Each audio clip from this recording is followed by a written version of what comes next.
Says live.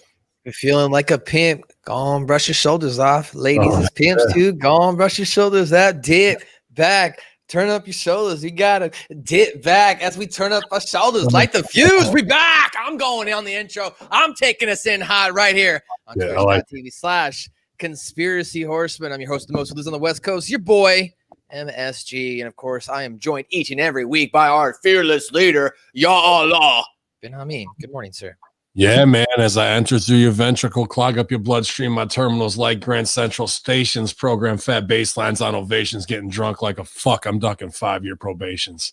And I was glad to see you take the reins. Said, no, give me the blind tag. I'll come in, fucking square off with this motherfucker. 1, 2, 3, boom, tag out, get our tag shit in, double elbow. Take him down, headbutt to the crotch, Garvin stomp, and we're right back on him here. Light the fuse, infidels, twitch.tv/conspizzy horse mizzy. And it's a good day, man. Up early with the beautiful God himself, Stevie Cool. You should have seen these guys marking out for Stevie's 8K resolution this morning as he was looking extra sexy, 5 o'clock shadowed out. They couldn't take it. But a good night last night. With the Conspiracy Horsemen, and I took El Plaza's badges and had to do a couple Photoshop tricks, nothing crazy, some PNG exports, transparent backgrounds, 128s, 56 28s, and then 112s, 56 28s. And then boom, went through. There's so much in Twitch on the back end. It's a goddamn treasure hunt to find what you're looking for most of the time. But I did get in there and uploaded. So now we got Conspiracy Horseman, custom emojis, Stevie holding the basket of kitties. Obviously me at my most hardcore when I was dictating things in Afghanistan after I got promoted. And then what do we got? We got Big Sal, who's got his Impact look on, his Blues Brothers look. I love that look on Sal.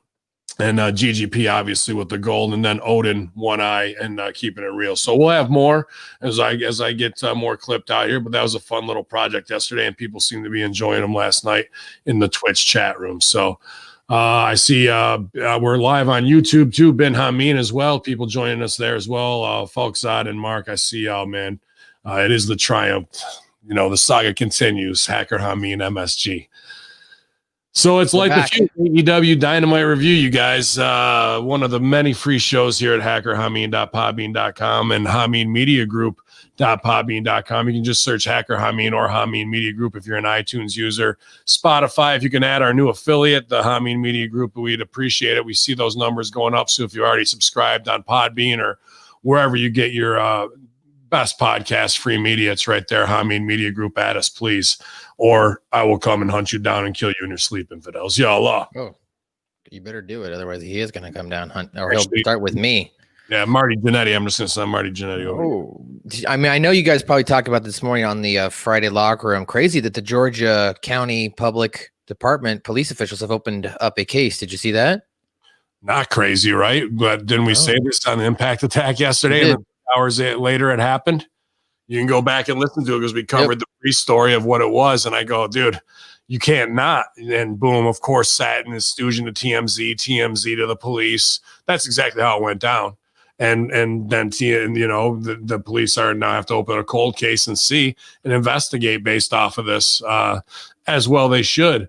It'll be interesting to see what shakes out. There's no doubt about it. It's one of the hot topics in the wrestling world, and I look forward to having Angel from ECW, the Baldies, Kingpin Angel, Wrestling with Tragedy, host on the Conspiracy Horseman next week to talk about this as well. So I had booked them, and not that we want anybody to be up on a murder rap or anything like that, even if you did kill a predator sex offender, maybe did the world a favor, or maybe that guy's the senator now for that state. Who knows? Very crazy news that we covered on the locker room, and we're keeping our eye on, no doubt about it, man. Well, I got a couple different AEW headlines here to start us off. The first is AEW, and this is, of course, you might say the result of the show itself. AEW announces that Cody Rhodes' next TNT Championship challenger will be Scorpio Sky. I mean, we could probably talk about it a little later, but I mean, what do you think about that interaction as far as, the stare down, if you will, between Scorpio and Cody? Or is this just, another notch on Cody's belt, if you will? Yeah, I mean, here's the first real story we should have going forward in this. It's been Cody having competitive matches, and Scorpio Sky was getting over before COVID big time. And even during a little bit when he came back, and then I don't know if he got injured or he got COVID and they faved it, or they just took him off TV for Dark because I don't watch it, but like it was up there. He was up there for sure. And now to bring him back with Cody is when you want to start doing your best of 7 type things, or do we want to hand this belt back and forth? Really, they want to get Scorpio Sky over as a babyface, and we've heard Cody say, well, in ring is what dictates. So is Cody going to work more heel heat? I think he should. I think he's right there if he does that. And Scorpio Sky needs to get over here, but Cody needs to beat him. And unfortunately, we've seen Cody's ego get in the way in these matches instead of him really listening to Arn. So will Cody's ego be the downfall for Scorpio to upset him? And then Arn has to teach him some real heel shit where Cody comes back and gets heel heat to take it off of Scorpio Sky right away after maybe 2 get-overs with it. That's how I would book it, to be honest with you, because based on what we've seen and what Cody's methodology is, there's money on Scorpio Sky as a big breakout babyface. So, yeah, heels need heat, but we need to get Scorpio Sky over right away. Then Cody will be better chasing it, and then he can take it off him, and people will really hate Cody because they'll have loved Scorpio Sky for doing it the right way and kind of breaking out of SCU as a gimmick. I kind of hate, I got to say it, because I like Daniels and Kazarian so much. I hate things like SCU. Like, I get it where it's got to be like a cheerleader thing. They're doing fun stuff in their career to get over. But to me, those 2 dudes are fucking legendary, Kazarian and Daniels. So like, you don't need more than that to dress them up. You know what I mean? Scorpio Sky, they help give him the shine, and now it's time for him to break out. And I think this is going to be one of the biggest things on AEW to look forward to be honest with you. It's not Cody carrying an indie guy who doesn't know how to work for TV. This is a guy who's over prepared, been ready, and you're going to hit him in his prime time in the pocket of when he can shine the brightest. And if he can stay healthy, this could be. What sucks is they're going to have to switch that Saturday, Thursday thing. And I'm sure you're going to cover that, but hopefully this doesn't hurt Scorpio Sky's push here viewership wise, because a lot of their fans want this to happen now. So they're going to get it. Yeah, I mean, there is a quick programming note. I don't have the exact dates here, but I believe it's next week or the following week. AEW is going to be moving their content to Saturday for 1 afternoon, which apparently that's going to go head to head with WWE's NXT pay-per-view. And then the following, so it's like 1 week on a Thursday, the following week on a Saturday, and then the following week back on a Thursday. And this is due in part to the NBA playoffs. So they will, I think the Thursday night time slot will be interesting to see, as Thursday doesn't really have a wrestling show on right now. So it will be interesting to see what type of viewership they garner on that night. If they get the full 1.2 to 1.3 million viewership as far as the full wrestling audience, is TNT going to go, fuck this head-to-head bullshit, we're moving you over to Thursday so we can capitalize on the most viewership out there? Saturday, I don't know who's going to sit around Saturday afternoon, bro, and watch wrestling. Like, who's going to make the time to do that?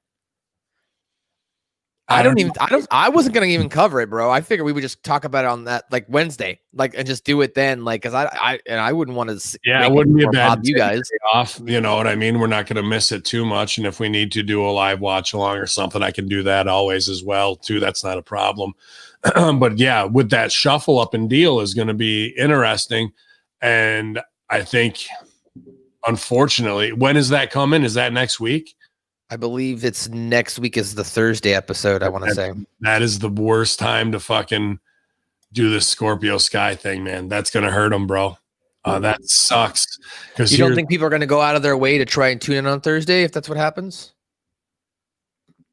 No, I mean, that's not a like must-see thing. That's for the diehards. We'll see it and whatnot. But like, you've been building the Cody thing. Wednesday, you have your audience conditioned. Now you're going to start new business on an off night. That's very important business based off of what you've been doing. Everything that Cody might seem, I've seen championship wise, but I bet after he went over on Murder Hawk, Lance Archer, I bet that they, in Cody's mind, said, I'm going to build to Scorpio Sky. So, not just to clarify here, it's not next week; it's actually the following week. It looks okay, like well, then, all right, then that's all right. He needs a Wednesday night normal spot to get over, no shell game. You know, but the following, it's the following 3 weeks after that. It's the 19th is being moved to the 22nd, and then the 26th and 16th episodes are being removed, as I mentioned, to the respective following day, that being a Thursday. It'll hurt him, but I would. I don't know if I'd put him over in this first one or not. I don't know. You could go either way. I'd have to sit down and see the long-term booking of it, and I'd have to have Power, Josh, Steve, and Stevie in on it. There's a lot you can do here. This is the most fertile open ground that they've tilled to grow something on in a long time, because there's a lot of things that are just way overexposed and piecemeal, but here's two really good professionals who could give you something that will stand out over anything on WWE. Yeah, I think that Scorpio Sky in general, as far as an athlete performer, he's been great. And over the last year, when AEW has showcased him in whether it be vignettes or letting him be on the mic, he does have the ability to speak from, at least it feels, a real emotional sense. Like it just doesn't feel like he's talking like a wrestler. Like he feels like he's talking like a regular California guy. And as a California guy, maybe I identify that a little bit more, that, you know, how it's more laid back type of vernacular, but when he needs to be intense, he can get fired up. So I think if they transitioned into Scorpio Sky even being the face of that division, even in this quote unquote uncertain times, it definitely would look good for the SJW perspective, right? Because you'd have an African-American finally as your champion. Yeah, I guess. I don't think they're going that way. Just because, I know they're not, but that's you know how that's in the back of their minds, right? Bonuses, right? Like that's like there's like, and here's a reason, based on the main logic. But like this, and I agree with all that. That would sway my decision too of plus for making lists. But at the end of the day, the first thing to check off, and the second thing is this guy can get made and be a property right here. And we can get Cody over as a heel doing it as well. That's two pieces of business that are very important that can be done right here based off the groundwork that they've laid, just having Cody being neutral good. And now if they are going to dictate that his title is over, it gives him a reason to turn heel. And Arn Anderson can be a heel coach to tell him how to do heel shit to get it back at any cost. So a lot of to look forward to here. I just hope the timeline doesn't fuck up Scorpio Sky's push. I just think about Brody Lee, dude, and we were all going to be there in Rochester, and for like there would have been 2CW fucking everywhere, bro. Like they probably would have taken over the show with 2CW chance, to be honest with you. It would have been like it would have been a bad look at the same time, but literally Brody would have had 1,500 people there, like who fucking he knows, and not like he would have had to load it. That's just the dedication of 2CW fans. Unfortunately, they'll never get another show again, and Rich Swann is out of wrestling forever. So there goes that. For Brody coming off of the WWE frustration and what it should have been and could have been, and then he gets that robbed from him too, man. You know what I mean? Moments are the biggest thing in my life, creating opportunities for moments and then living in that moment and acknowledging, going, wow, I just got to fulfill something I've really been working towards. And it was an incredible experience. And I feel so fortunate for it. He got robbed of that, and you can never get it back. And when those things go by and are fleeting, those are a big scar on me, and I'm sure on him, dude. Just me seeing it was like, oh, it guts me to see guys who I got a lot of respect for lose out for things outside of their control completely. It's nothing he did by any means, you know.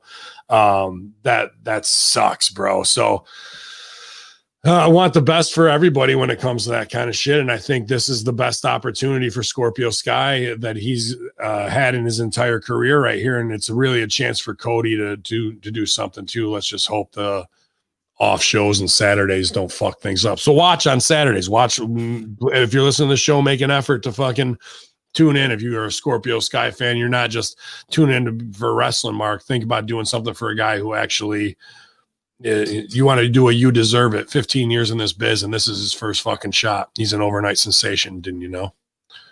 Overnight sensation. I mean, his match with Jericho, I'm sorry, last year for the AEW championship, I thought was probably one of AEW's top 5 matches they've had since they've started as a company. So yeah, great. I think he'll be really good in ring with Cody. And as you pointed out, if they draw it out and let it actually, resonate as far as from a storyline standpoint, it could be a good for Scorpio Sky, and they could technically then finally make another one of their own stars rather than relying on other stars, right? Somebody AEW original. So, well, let's move on to a quick one here, Ben. I know that I know you needed an update on this performer. Like this was burning news. Like you've been thinking about this for a couple weeks now. Lost sleep. Nice. Yeah, I know you've lost sleep. You've had to get therapy. Arian Andrew revealed that she has not signed with AEW, Ben. She said, "I'm just going to keep it 1,000% so everyone can hear it right here, right now. I am not with AEW." That was just a little something. For those unaware, I'm referring to former Funkadactyl Cameron, who appeared on AEW's Dynamite 2 weeks back when she was then attacked by Nyla Rose. So it doesn't appear that she's going to be doing any much more, Ben. Are you sad about that?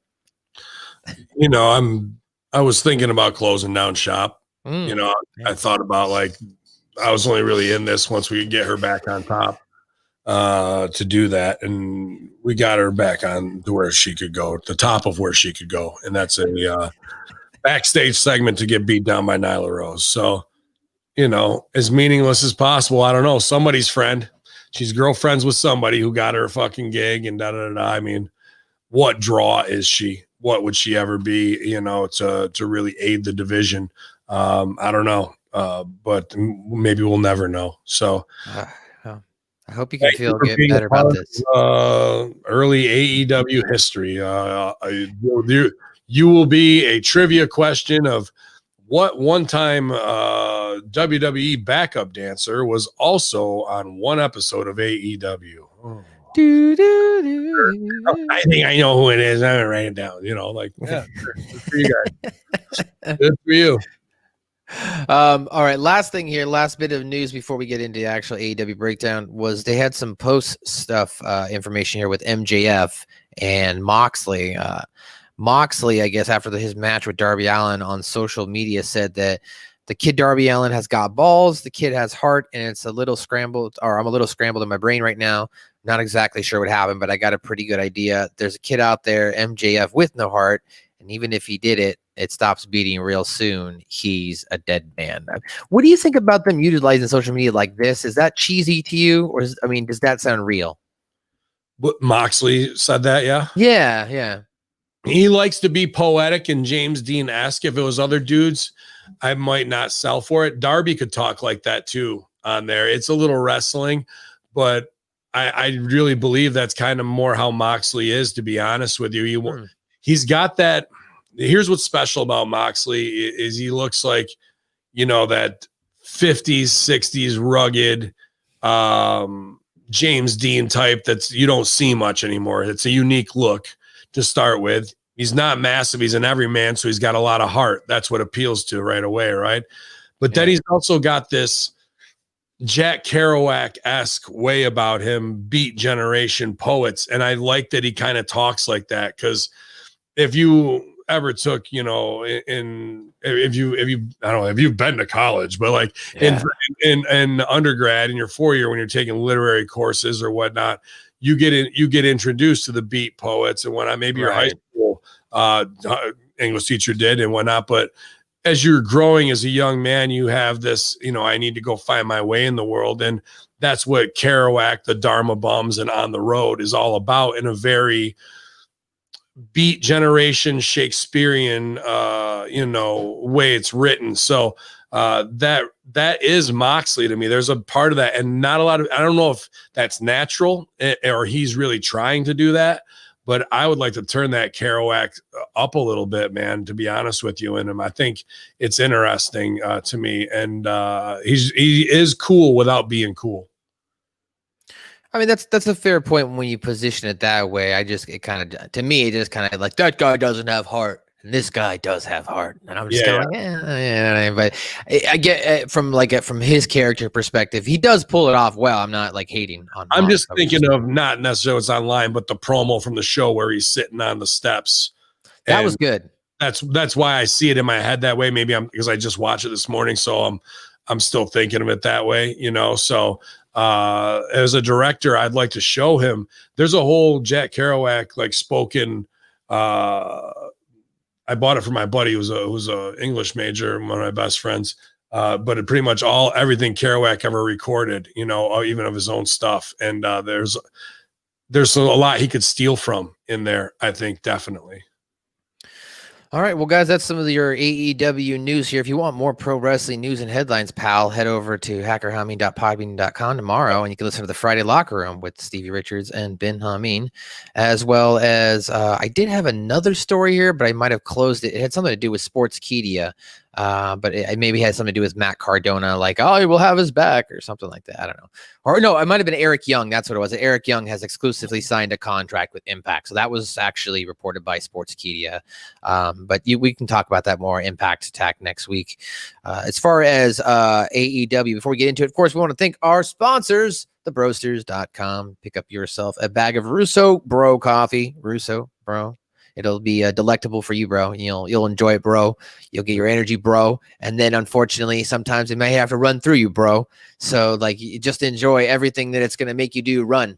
It's going to run your life. Russo Bro. Go to thebrosters.com. Also, go to StevieRichardsFitness.com. Join the resistance band evolution that's sweeping the nation, and pick up yourself some Stevie Richards Fitness bands. I think the program's the first one's like $14.95, right? And the second one's like, yeah, it's $16.99, something like that, or something like that. Yeah, go there and get yourself you can get everything's all online. You can do it at your house, guys, and you don't have to buy the bands that Stevie recommends. You can buy your own cheap little Walmart bands to start, just to see how what you're feeling to get that flow. But eventually, you're going to want to get these good bands. Get the good ones out of the gate. I've had Walmart ones break on me 3 times, and the ones I got through Stevie's are fucking workhorses, man. And I put them through the. Well, I mean, like that first week or something, like I had the cheap ones in my closet for the first week while I was waiting for the good ones. They're shouting out Silvio right now. We're shouting out Silvio right now. Appreciate everybody who went to his GoFundMe. That's my next thing.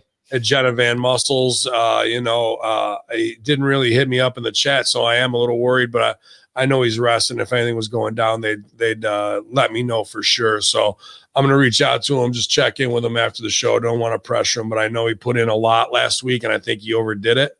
And, he really needs to rest. Ray needs to rest.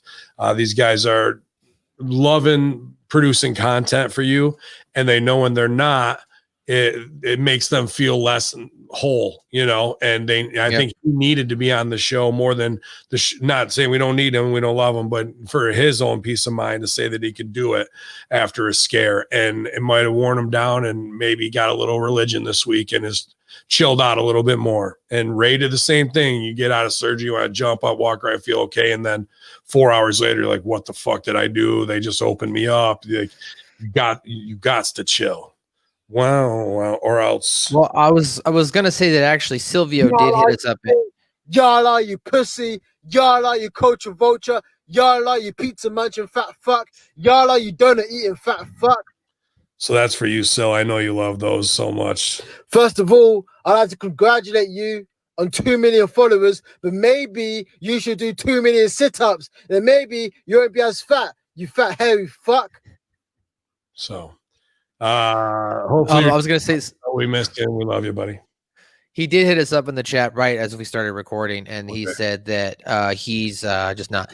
Maybe if he's feeling up for it, he might jump an hour or two, but he's just gonna rest. So I was like, that's fine. Yeah. No, tell him rest. You're not welcome here.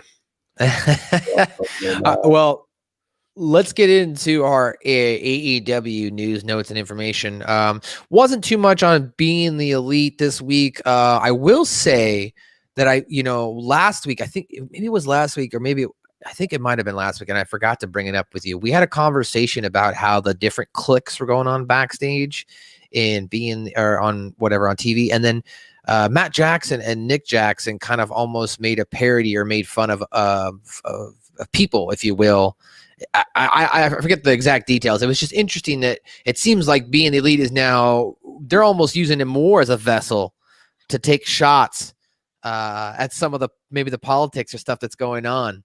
And it's being shown right there. Like, and they're flat out putting it on Being the Elite. I just found that to be interesting. It's kind of their only way to strike back, isn't it? Yeah. That's their thing that started all of this. There would be no AEW, all elite wrestling, if there was no Being the Elite that was started by the Young Bucks and Omega. And then they brought in Adam Cole. He kind of wagon trained on into it and turned that into, made himself a property. So NXT came knocking and snatched him up. Adam Cole played it very smart, even though he was really not, he never did it for me in those elite things. He was kind of on the outside, you know what I mean? Yeah. And then they built the company off of it, and it stayed as a staple, but now they're using it as the real, I guess, I don't watch them, but to get their shit in. And if that might be the only way they actually have an opportunity to, because they're out politicked, I think, backstage, bro, for some reason. And just to clarify, I believe it was an in-ring segment with them. Like, they were in the ring and they were doing, like, quote unquote, like it was inside the mind of Matt Jackson, like, oh, okay, headlock, got to get out of this. And then like he started like almost, revealing maybe what other people think about the wrestling style. Oh, he also took a jab. That's what it was. That was what was so apparent, is he took a jab at JR. Like, they were doing like quote unquote classic style wrestling in his backyard. Like, they were just doing chain wrestling and whatnot. And he took a shot at JR, but I was like saying something along the lines of like, oh, whatever, JR loves this kind of stuff. So like, it was more like, shooting back at the fact that JR not happy about all maybe the crazy shenanigans, and that was their rebuttal. So that was the full story. I just well, that's good. Like here, we got JC Big Sports Fan saying on Dynamite the Bucks have zero charisma, and that's the thing. The Bucks have so much charisma, and it's about taking shots and ribbing the business. It's like taking shots at JR and things like that would get them back over. But they're pretty like they'll do high spots and shit like Bucks things, but like they're kind of stuck at level 4 or 5 on the volume when they're on TV. They're not like really getting over, and Matt has so much to offer in the way of character. I think Nick is like just insane in what he can do, and he's the out of nowhere guy. You know what I mean? When you get good heat on him, you believe it. He sells the heat. And then when Nick comes back and fires up after you were like, oh, because Matt has to toe the line, now that Nick's down, that's the game they play out. And it works so well. And you can do it so many different ways, but we don't have anything set up to tell that story in so many different ways. And they've got it wired 30 different fucking ways. Why are we not doing that all the time? And is it because of politics, switching this guy out, doing that? We're moving this finish. I went in politics. Now the show's changed, but this guy's got to get his stuff in, and the boss likes this guy. Like, now the Bucks are like, went from the number 1 and 2 spots that started this company off of everything they built from 2CW and PWG up through New Japan, and fucking brought it back over here to sell it. Now they're maybe like number 7, 8, 9 on the list. You know what I mean? Of dudes who are getting business done for and whatnot. And that is just so much undervalue of the property of what they are, man. And it's driving AEW fans nuts, I think. And now, and from what I'm hearing from you and Being the Elite, you want to fucking get up and you want people to start talking, you got to create controversy. So they're going from the number 9 spot where they shouldn't be, and they want to get up to 3 or 4. They're not stupid. This is a way to do it. I've been finding them entertaining. Of course, I think most people would agree, if you're watching Being the Elite, the most entertaining thing on Being the Elite is actually the Dark Order and the Brody Lee stuff, because just Brody Lee he's just fantastically over the top as this pissed off boss. It's great. But on TV, it's not sucks, but it's like way overexposed and none of the character stuff that supposedly makes this shit good is getting seen on TV. Right. So it just looks like indie scrubs in fucking masks fighting guys who are WWE guys. Well, no, I mean, they are definitely scrubs. I mean, for sure. Like, and the fact that, and that's what makes it probably hilarious on the Being the Elite show. They should show that on television. You're not getting them over. Like, right. Say we really had heat on the scrubs. They're two little weasels or whatever from the, like, Grayson and Silver. Whatever. Grayson. Like the two guys who were in fucking with, like before the bell even rings. Hey, it's Zack Ryder and fucking Cody Rhodes versus two of the fucking the number 4 and 5 guy in the fucking the Dark Order. Like, oh, I wonder who's gonna win this one.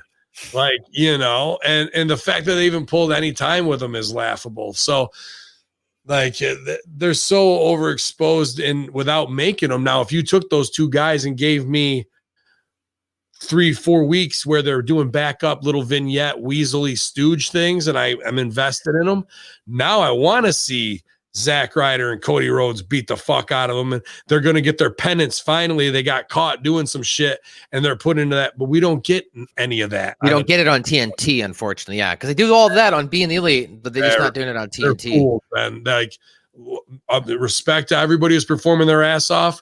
You need to have a meeting and go, this needs to be on TV. We need to cut one segment from this 2-hour show that is 8 minutes and dedicate all 8 minutes of that chopped up into 1-minute segments, 8 1-minute segments of character stuff from Being the Elite that is backstory. Because right now, not doing that is killing all of your matches.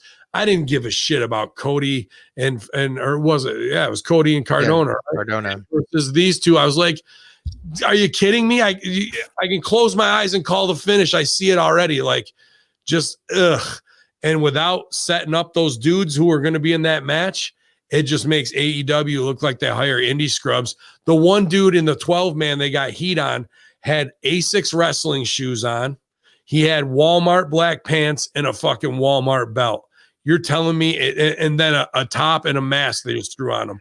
Sure, he's the little one. You want to throw him around and get heat on him. He's probably beloved back there, does ring crew, probably a hell of a nice kid.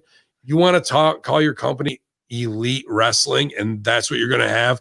I see that on every indie show. That's OVW year one guy shit who fucking have to go work security when I did, and they have to and now you're putting that on your TV. We got a big problem. We got a big problem with that shit there. And then you're doing 2 Dark Order segments way overexposed. So overexposed, bro. All right, well, we can definitely get more into it here. Let's start with just a little bit of recap of the numbers to get started as far as AEW. So AEW beat NXT last week with the viewership once again with 845,000 total viewers to NXT's 615. Of course, the previous week they had 773,000, so they did see an uptick once more. Did have some numbers again. Were what for AEW? They were 800,000. So the previous edition of AEW, they had 845,000. Right. And what? And then the previous week, the July week, they had 773,000. So there was an uptick of about 80,000, 70K, 75K. So they got a 10% bump. Yeah. So they had it's very good. And then, but we'll see how it holds up tonight with tonight's key competition being NXT, but MLB will be up just based on Bischoff being on alone. Right. No, I mean, it could be, but again, with tonight, there's being MLB, NBA, and the overnight ratings came out. So it actually came out while we were recording. So I made sure to try and grab it here. So these are overnight for the main, like your top ABC, CBS, NBC. Doesn't include cable, but as far as that is concerned, people were really talking about this, Ben, in our Hamin Media discussion group. Big Brother returned last night. 4 million people tuned into Big Brother. Wow. They had 4 million people turned into United We Fall on ABC. What is it? Marvel's Agents of S.H.I.E.L.D. had about 1.3 million. And then this other show called Chicago Fire on NBC had 3.4 2 average. So there was a lot of people watching TV last night. Oh, and MasterChef. I guess there was an episode of MasterChef with Gordon Ramsay. That's back 1.5 as well. So a lot of people were watching television last night. We'll see how many people were watching wrestling.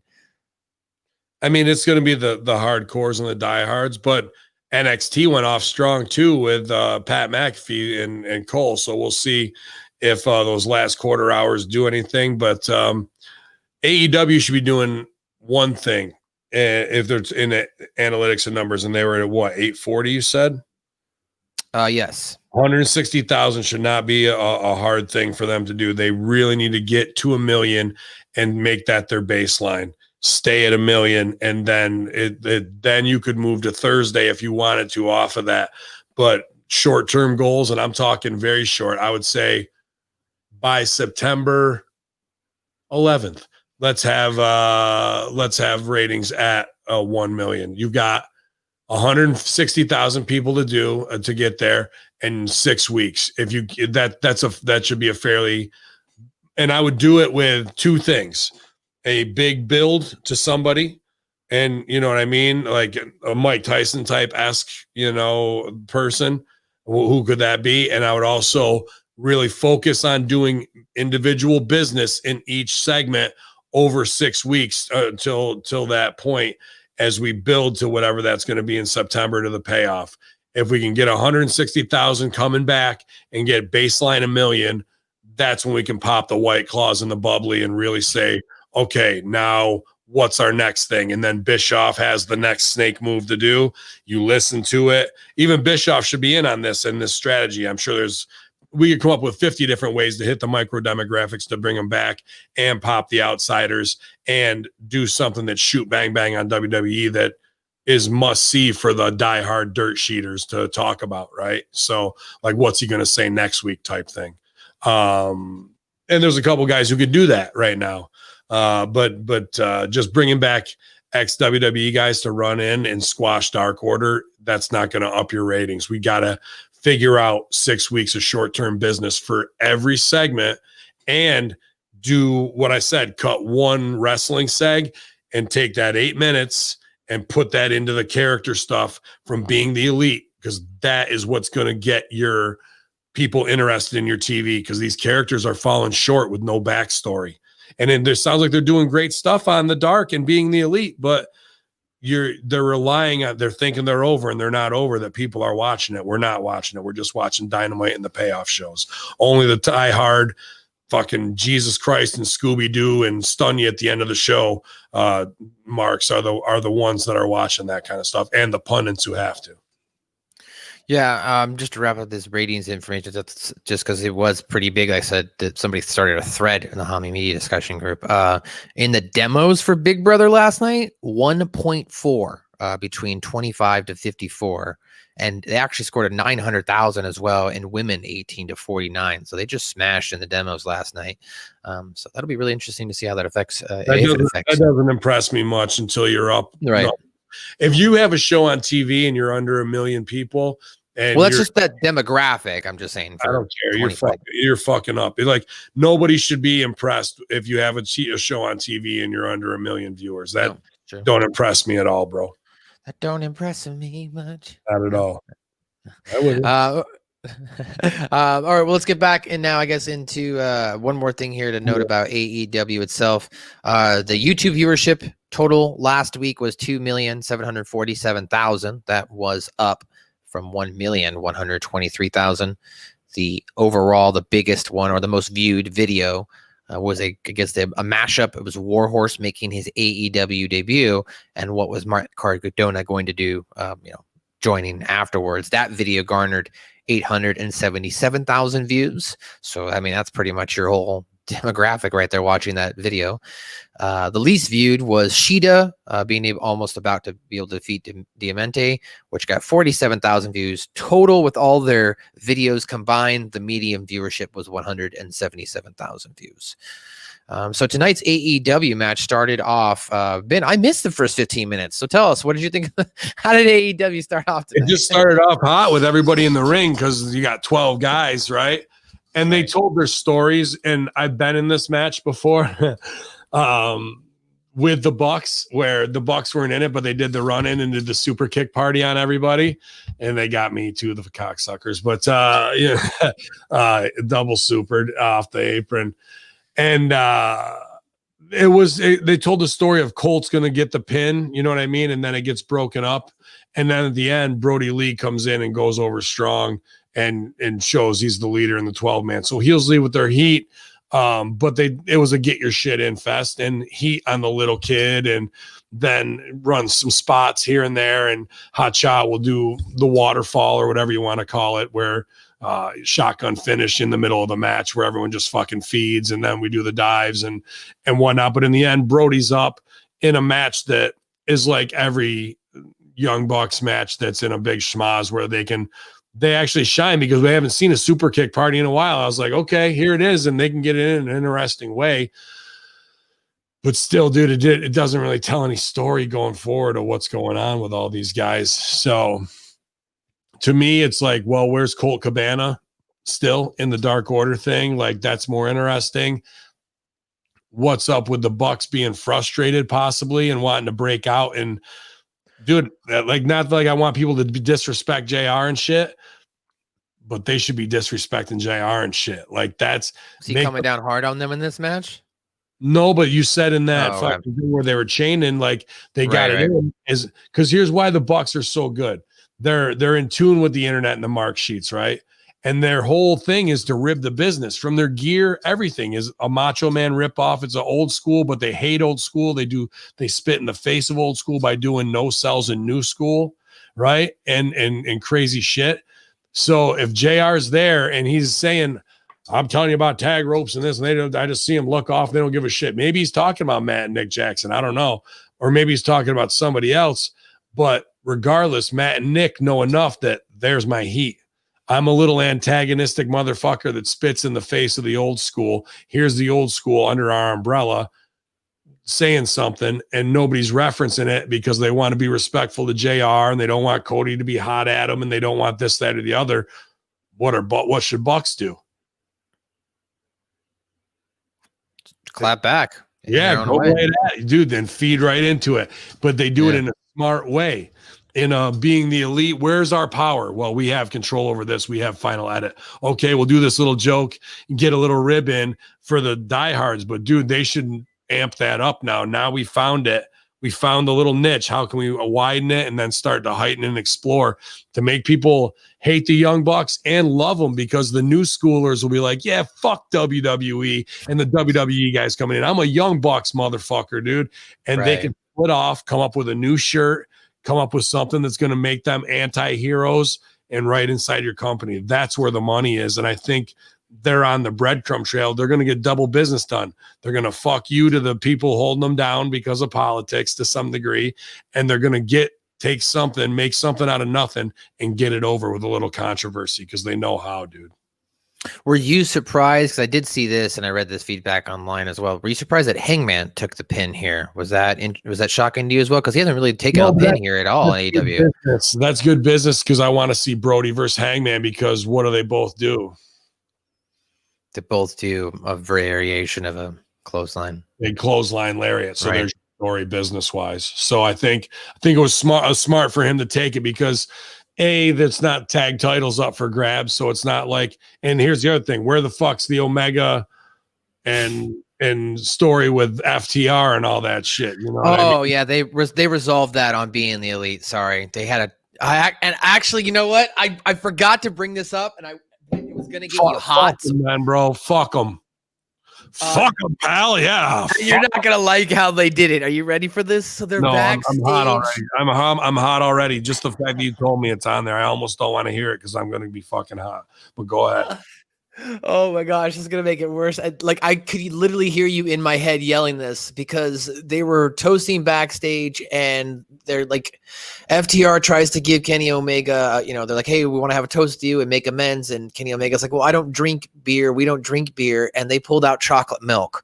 So you had Kenny Omega and the Young Bucks toasting with chocolate milk to FTR and the Hangman, who had beers, and they all had a toast, and then Kenny Omega chugged chocolate milk and made it look all like he was hardcore for chugging chocolate milk. Totally forgot to write this down and put this on the agenda. That's what they built that shit on TV. They pay it off on, was that on Dark or Being the Elite? That was Being the Elite. That was this last Monday. They pay it off on an internet show and nothing on TV. And then we move on in the match. Cause I'm like, where's the story in the match with FTR? And, I thought maybe they do something whoop, wop, whoop, where FTR does a misdirection and they hit fucking Hangman and it costs them. You know what I mean? But it wasn't that. I didn't mind the finish, but that's just unbelievable. And that should also go to the fact that their writing is so out of control that they're not having payoffs to the stories they're writing on their main TV show. Well, maybe is it the Young Bucks' fault though? You've talked about the politicking that's going on backstage and Tony Khan writing. Are they bringing this to them? They're not putting it on, and the Bucks are just like, well, we got to make sure we get our business and our shit in, so we're going to put it on Being the Elite, because they want to continue their own character stuff. Yes, is the answer. And to be honest with you, it's exactly what I did at OVW when I was first given a little bit of responsibility with Revolver and with Man Beast and Twinkle Toes to write DCW. We took over at episode 22 and Rip was done. I didn't watch this shit. You guys can handle it. And we wrote another 50 episodes before we got kicked up to OVW and taken over that show. But what I would do is I was at OVW every week, Insurgency was on there on both shows for a while, but anything else that was a small detail that Al couldn't put together or didn't have time on TV, I would take that one small thing, and on DCW, that might become a whole storyline for that guy based off of the trickle down of the breadcrumbs that couldn't get covered on OVW TV. Now that's fine, but because we didn't really have YouTube, we did have it, but it wasn't where it is now. And right. Shows and shit, I'm talking 2008 here, right. 2007. YouTube didn't really hit till 2012 as it is. Right. And I would use that, but I had a TV show. So if you were watching OVW, chances are, I think we had 70% of our OVW and 68% of our OVW audience watching DCW. Those are gifts. And they were just going to keep the story going. But for that guy, that's a pebble in the pond. That's they're doing that with every show now. You want to see an offshoot show of the main storylines, right? Who gets a sideshow? Han Solo's got his own fucking movie, and you know what I mean? All that shit. It sounds like you've talked about this before with the clicks. It sounds like all that shit. I mean, that's all offshoot. That's what I was doing 10 years before it fucking became anything. Go ahead. I was going to say, it sounds like there's a collective right now where you've got Cody and Tony and maybe whatever group is where they want to focus on in-ring action and wrestling. And then you do have a group of individuals just like the Young Bucks, Brody leading the Dark Order, and other people who are like, yeah, but the character sells money. So this is how we make the money, right? And the Young Bucks, obviously being the money machine men, self-made men that they are not going to let All Elite Wrestling and Tony Khan fuck up their business ultimately. Well, they have, and now they're trying to regain control. They're trying to get back. Okay. They're trying to get back. They have, and they know they have, and it's not their fault. Because they're good dudes who got walked on. Because to be honest with you, as good as the Bucks are, they weren't ready to deal with WWE politics and having Arn Anderson in somebody's ear and having Dean Malenko in somebody's ear and Dustin in somebody's ear. That's a lot for those guys to overcome, as good as they are. And their hearts aren't in a bad place to fuck dudes over. And that's allows them to get fucked over a little bit, but they're still workers at the end of the day, and they know how to get some reciprocity off of it. Don't worry about that shit at all. So, right. But what you described is right. Now, fast forward 45 minutes later, in walks Jericho, and he wants his shit his way, with Hager and fucking whatever. And we got to fix this in. And then, we got to get Sammy Guevara back. So that changes some things. And we got to do this with Matt, and he's going to switch out. Oh, but I really want something special for Tony Khan. So that's going to eat up 4 minutes. So we got to shave off this that was going to get somebody else over. So Orange Cassidy, he wants them to shine too. So it's Now what the Bucks talked to him about 2 hours ago and they thought was fucking locked down might be shifted 8 inches to the left. You know what I mean? And fucking you lost X amount. And then they're like, well, because we lost this, we got to switch the finish because this is more important because somebody politicked and got in somebody's ear and Now we got a fucking locker room full of, okay, I'll go into business and I see what it takes to get my business done. And now people are weary instead of going, bros, we got to fucking come together to kick the shit out of WWE. Make sure we don't fall under 1 million. I'm going to do business for you. If this is the wrong business, how can we say, this does better because it'll get more people interested. Like there's none of that going on as far as I've heard or that I can see translating onto TV. Man, they should just give us. I mean, you guys talk about. I know Russo always puts it over there on SmackDown. You just give us that. Show us the backstage drama. I mean, hell, Big Brother, like I said, 3-4 million views. Reality bullshit. It'd be way better, dude. But wrestling ego, where they say wrestling kayfabe's dead. Well, then why aren't you putting that on there? Why aren't you putting the real heat? Because they don't want to be exposed for the egomaniacs they are and the backstabbers, bro. I say, fuck it. If it's going to make it, America loves egomaniacs. They fucking love that shit. Okay. Our country is built on that shit. Mm-hmm. Well, next up, as you mentioned, John Moxley had a pretty good backstage promo. He says he's talking about a lot of his demons when he's younger. Many people told him not to wrestle. He says that he wished he'd listened to those people because he paid the price. But in other ways, he is glad he came through in his journey. So he gets where Darby Allin is coming from. He knows that Darby is going to keep coming at him and keep coming at him until he can't move anymore. He won't even think about the fact that the last time they wrestled, he nearly broke Darby's neck. And he doesn't want to be remembered as the guy who ended the career of Darby Allin because he actually likes him. But he signed the contract, and that means he's going to end up just like everyone else. As you mentioned, this was a good promo with Mr. Mox. Yeah, I think I really like the producer here. I've seen him do some things that I like, which is a simple background setup, but he sets it up on a interesting Z-axis angle to give it depth and really just added to this. It made me focus. It made the scene feel like it was moving without ever saying a word because of the background and because of the cinematography setup. I liked it. And Mox's words were calm and collective and not in a crazy wrestling kind of way. So he comes off as the James Dean Cool. His messages could always be a little more hard hitting, and he's got it, but the heat is really just get out of my way, kind of get out of here, and Darby and whatnot. But it'll be a one for the AEW fans who want to see both these guys in a CZW style match. That's what they'll give you. Yeah, and I mean, we'll get into the match later, but I thought it was decent. But there was a match that followed this, was the Best Friends taking on Proud and Powerful. I was a little disappointed in this match. I did like the after effects of what Proud and Powerful did, and I liked that the Best Friends, sounds like they're listening to you, right? He shows up in Mom's car tonight, parked it on the other side of the arena. I liked that they showed that, gave a little bit of that, like, oh, he made sure to park it all the way over here so nobody would fuck with his mom's car. So I liked that, but then the bell rang, and they had this match, as you like to say. And then the Best Friends end up getting a victory here. And I'm just like, I get why they had to win because it set up the after shit. But I'm just like, why couldn't they Proud and Powerful just do both? Why couldn't they get the win and then go demolish the car? Absolutely, dude. It should have been a double fuck on the babies. They lose. They whatever, they're in the locker room forlorn, all right, let's just go, man. Take their bags, they go out, and the car's fucked up. That's how you heighten a scene, right? Like you drive, that would have made me want the babies to get more retribution, and instead, retribution, pal. Yeah, the new secret WWE project, Retribution. That's what they're calling the Antifa group. Wow. They stooge that on WWE.com. That's how fucking stupid they are. But that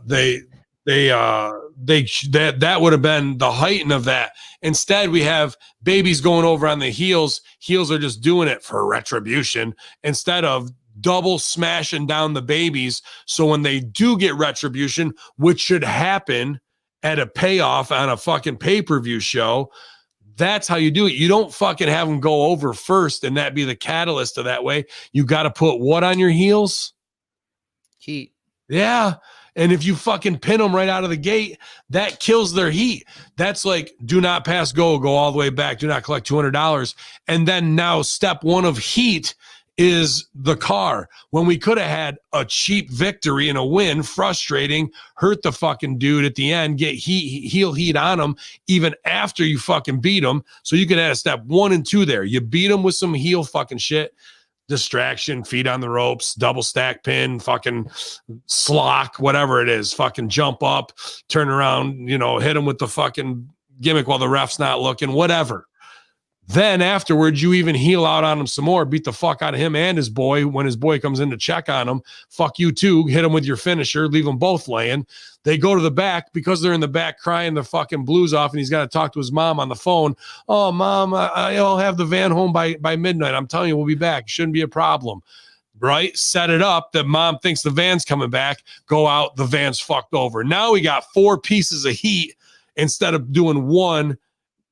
And we're back at square one. We could have been down fucking by past Baltic. Or maybe next week you show them they're at the chop shop. They were trying to get the car fixed, and then the next week now they're in front of the mom's house and the car falls apart in front of the house. There could have been so many stuff, right? They just don't know how to get max value in anything anymore. And it's because of who's running the company and the guys who are still young in the business, who are at the top of this company, who've never had the book before. They've never taken screenwriting classes. They've never published anything. They've never ran a business from the ground up. They've never worked for a Fortune 500 company in the office. They don't know the creative process.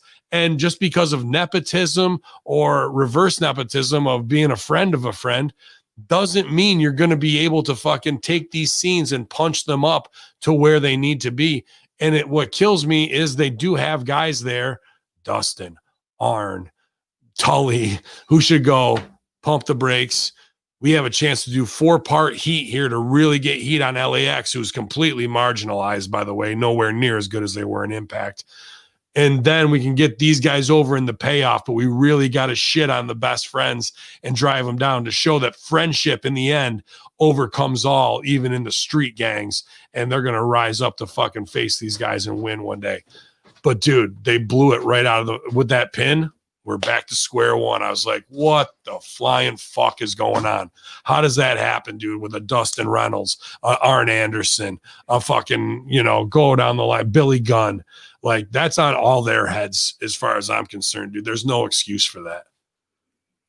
You talked about what do heels need, or sorry, what do babies need? They need to take off against heels, and heels need heat, right?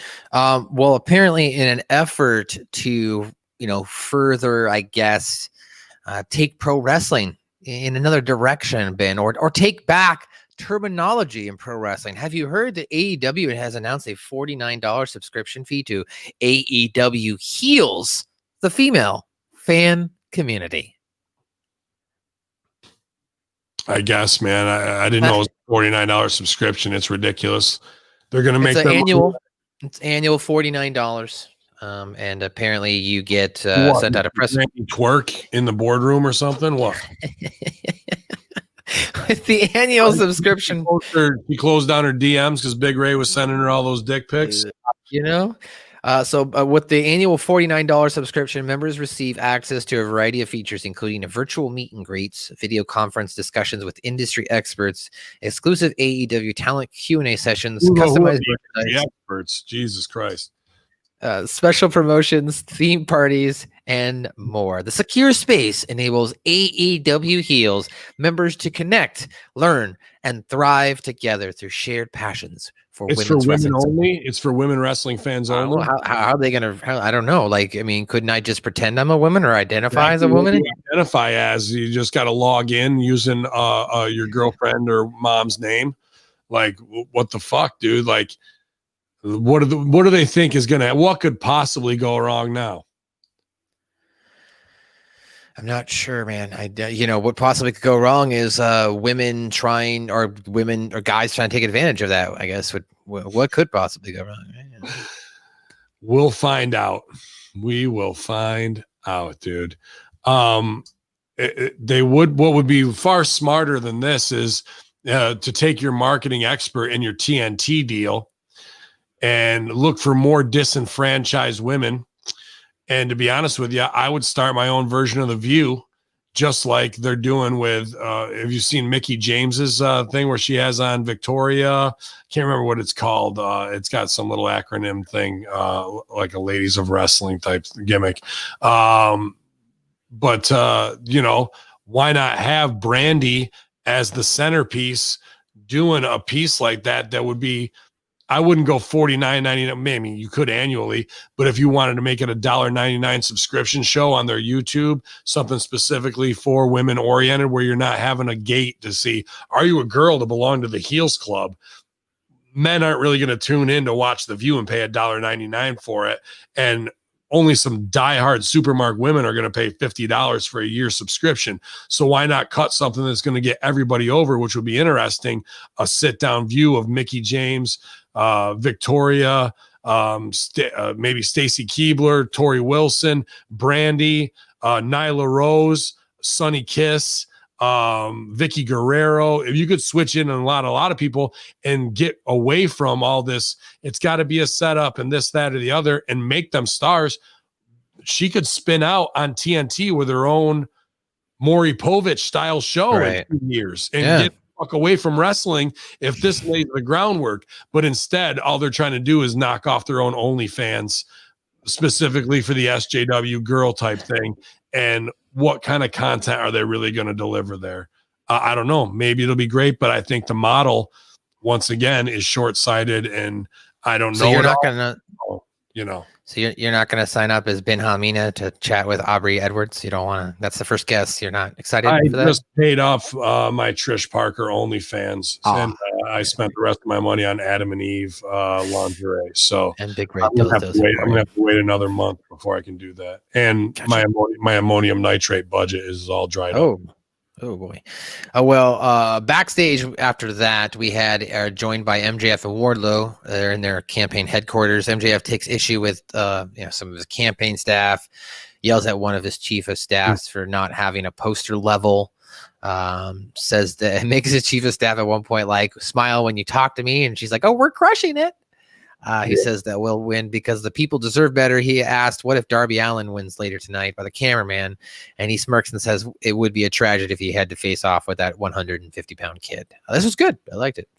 Short and sweet, but it was MJF at his finest. I popped huge and give me that gum. That's terrible gum. You're fired. When he first walked in, right? Yeah. Fired the dude right out of the gate. He puts the gum in his mouth. Yeah, I guess you're fired. Get out of here. That's terrible gum. You're fired. Pop the shit out of me. Sorry. The level picture or the poster went on a little too long for me, but I mean, I get what he was doing here. Just because the other guy didn't seem like he was afraid of MJF, like he just seemed like he was annoyed, which I get. Sorry, I just wanted to play this. Go ahead, finish your thought. No, go ahead. You're fine. This is off of K100.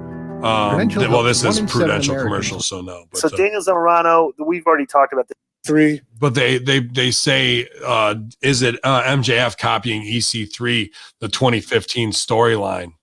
And this dude wrote in and he sent the clips in. One of the MJF promo that was pre-produced, but the in-ring promo is almost a dead ringer for what MJF did. And good artists create great artists, steal and make it their own. Through this message. It's entertaining, but I'll be honest with you, I guarantee you, you'll probably go back. It's 2015, right? I'm sure you can find an angle very similar to that done by many people over the years. Well, he did. Wait. I think he sent us the wrong clip because that's a video. This is the live press conference or whatever. Yeah, you know the thing, right? Doing the same thing. My credentials are not enough. Let's take a look at the statistics because EC3 2015 is a grassroots campaign, and we're going to start right here in Florida, baby. Watch as I become champion. Projected numbers are going to take place because unemployment will go down 79%, while unmotivated children and lazy millennials will go down a whopping 67%. I love this speech too. Please, Let's pause real quick. I will. But right here, I had good job. Sonic the Hedge Rat just used little hip hop wisdom on me. That's why I love hip hop. Fucking, he made it a hot line. I made it a hot song. Nas on Jay-Z, right? Or Jay-Z on Nas, on Ether. And definitely a good point right there. But good artists create, great artists steal. That's Pablo Picasso and make it their own. To get that over. And they are of the same vein, to be honest with you. The Click, nobody fresher than my motherfucking Click. It should be EC3, MJF, Richard Holiday, and who's the other guy? Like Hammerstone. Like that would be one of the most power. I would make them into like a banking cartel that fucking wrestles, like an investment group, a hedge fund. You know what I mean? Like there's Baron Corbin's mob. That's what he wants. Bro. Like, and if you got 4 guys doing the same thing, they're all on the same side of the fence. You fucking put them together. I wanted to do this with every dude because believe me, I've gotten it for 14 years. You're just fucking Iron Sheik ripoff. You wish you were Muhammad Hassan. You da. What do I do? Every place I go, I fucking unite the clans. I fucking work with. When Blaze Haram's on a show, I don't like fuck. Why is that do that? I'm like, let's do something, man. Let's fucking. If I'll work you into my match, we'll do this, that, and the other. Whoop wop with the insurgency, whatever it is. Unite them. You have people. You don't keep them separated if they're on the same side of the character fence. It's much more believable. You got a fucking old redneck character, and another dude comes up doing the same thing. Well, that's going to be his cousin. That's the definition of what the Deaners are. Like, show me that shit instead of trying to divide it. You know what I mean? So there's definitely an opportunity here to do that kind of stuff. But will they ever pull the trigger on EC3 and MJF and whatnot? I say get over the fucking ego and do it, man. That's good TV right there. Yeah, I think I think there had been some photos out there or something like that. I think MJF even posted that like MJF has either worked or trained with EC3 in the past, and you can definitely see the similarities as far as their characters. So I definitely, as you mentioned, great artists create good art, or good artists create, great artists steal. So if he can turn it up and heighten it on a bigger stage, let's be honest. I mean, Impact, yes, was on Spike at that point, which in realistically from a viewership standpoint has garnered a lot more viewers, but from a national standpoint, TNT is bigger, right? So it is a bigger stage. Yeah. So I don't know what EC3 is going to do is like this shooter. It's my truth. It's my time. I think it would have been smarter to go back, be EC3 like MJF is there, and then I would have had Hammerstone and Holiday do the same thing in MLW. They're all on the phone working it, and they're all going to converge one place or another and get the permission to do something or fire shots across the industry to make it look like they're all in a clique while they're all fucking taking control over their own fucking properties and wrestling that way, and use the internet to show that they're bigger than the organization they work in. They control the organizations, but that means you got to get EC3 to agree to it. Holiday would want the rub. He's fucking damn good and could do it. Hammerstone, I don't know, but there it is. He would do it. Over platter. Why the fuck are we not using the leverage boys creatively if we're the best promos, the best in a time where people hate white people and the banks and all that, and you guys are cut from the 1980s cloth of dicks that are in heel in every fucking movie ever. You know what I mean? Go over strong and play all that together. Don't try and do it individually. You got something there, a big power to flex on everybody that will be undeniable and will play right into the Supermark fan sheets of them going, Meltzer going, I can't believe it's happening. Then you'll have them watching all shows because they'll want to see if EC3 responds on Impact, and what they say over on MLW is there going to be some coded message, and then MJF comes right out and hits him in the face with it on AEW. Like, they could be trading bars like that back and forth, and everybody could be making money if people would get out of their own way. Well, somebody who wasn't able to get out of a way of a big beating here that left him in a pool of his own blood. Here's Matt Hardy in this next in-ring segment as Matt Hardy comes in to the middle of the ring, says he was excited to come to AEW. By the way, when I say Matt Hardy, I'm not talking broken Matt Hardy or woken Matt Hardy or Damascus. It's just regular Matt Hardy. He says he has some creative direction. He's been able to introduce the audience to the multi-universe of personalities, but he's listening to the crowd and that he knows that he needs to focus on himself. And that means that, he could give advice to people around him. But one of the guys who he wanted to make better was Sammy Guevara. But Sammy took that advice and spat in his face. So now he's going to do what he can to make Sammy's life a living hell. I love this part here with Matt Hardy's character, though, because as Sammy does get jumped in the ring, Matt didn't have to turn around. He just went, I knew you'd come, Sammy. And then he turned around and they fought. So I like that. Nice little, the chair shot was pretty fucking deadly. Ooh. Yeah, so Sammy comes out. After that, they tax him. They go to the floor. They continue to fight. Sammy throws a chair at Matt, and that busts him open. At least that's what it looks like, and that's what the report is, that he got busted open the hard way. Hard way to, yeah. I mean, that was pretty nasty, but Matt knows red equals green, and Matt's trying to break out of, I guess he was. I knew you'd come was there is obviously the reference. We've heard this is going to be the new generation of Matt Hardy, just me this time, and sure, he can get it over. He's brilliant. He's a brilliant mind and performer, and is doing the Terry Funk spot to elevate Sammy Guevara right here, which is excellent business as well. But I don't like to put it on the line once again when there's still money in other things. To me, is like, why are we moving on? All I can think of is here's Matt Hardy. I'm moving on to the next thing. Here's Brandy Rhodes, Nightmare Collective, whatever restart. Where's Sean Spears? I was going to bring that up about Sean Spears. Where's the Black Glove? Where's Sean Spears as Tucker Carlson? Where's Sean Spears as Perfect 10? Where is he? Like, dude, we're not even a year into this company and people are on their 4th and 5th restart gimmicks. That's not good. I'm not to deviate here, but we are going to be coming up on the next match here with with Cardona and Cody. But something interesting, they're promoting for this tag team appreciation night that both Ricky Gibson and Robert Gibson and Ricky. Gibson and Maury. They're going to be out there along with Tully and Arn. So Tully and Arn are going to be in the ring together. So that's not confusing, right? Because you've got technically two guys who are on the opposite sides, really, with their people they're representing. Or are we going to start, or is this the merge that, are we going to finally see Spears and Cody finally start to come together with Cardona, right? You got your buddies there. Yeah. Well, maybe they could, but I just don't like the fact of whatever that is. To me, it's the Legends thing. You're going to have Hoot and Punky there to get over as rock and roll. And you want to do something with Arn and Tully, but they're not tied together. This week was the week to start tying them together, where somebody comes up and say, what do you think about rock and roll coming? I was like, what the fuck are you talking about? And then somebody tells Tully in another scene, and then they happen to cross paths, and they're like, we got to talk, and then you see them go off. So next week or the week after, when they are in the ring and they got to face off, we know that Arn and Tully got unfinished business with them back from 1985 or some shit when they fucked them out of a dinner at Waffle House or something. That's